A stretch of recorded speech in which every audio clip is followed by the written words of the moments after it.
Bonjour, je vais vous partager aujourd'hui une astuce pour fabriquer de la peinture à l'huile pour un prix dérisoire.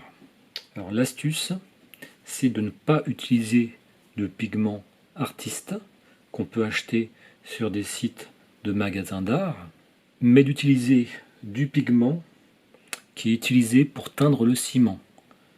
Alors ça peut paraître fou, mais en fait, la différence entre le pigment pour ciment et le pigment artiste, il n'y en a pas en fait. Il n'y a pas de différence. Il suffit de regarder la fiche technique qu'on reçoit. Il y a la composition, il y a indiqué s'il y a une charge. Une charge, ça peut être du carbonate de calcium. Et on s'aperçoit qu'en fait, le pigment est pur, tout à fait pur. Et même s'il y a une charge, ce n'est pas forcément rédhibitoire, parce qu'une charge est souvent utile dans un pigment pour le maintenir en suspension dans l'huile de lin. Donc on achète du pigment pour le ciment, et ensuite on utilise de l'huile de lin. Donc du coup, on prend un peu de pigment. Ici c'est du blanc de titane, oxyde de titane. On rajoute de l'huile de lin.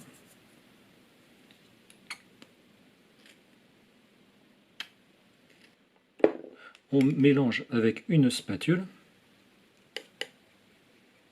On ne broie pas le pigment pendant des heures avec une molette. C'est inutile pour la plupart des pigments.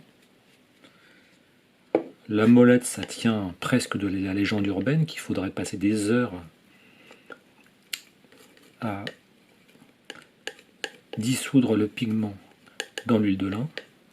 J'ai jamais constaté de problème par un simple mélange à la spatule. Là, par exemple, c'est un blanc de titane. On va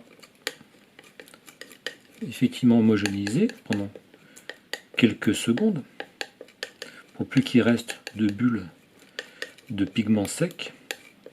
Et on obtient donc de la peinture à l'huile blanc de titane tout à fait utilisable en peinture artistique.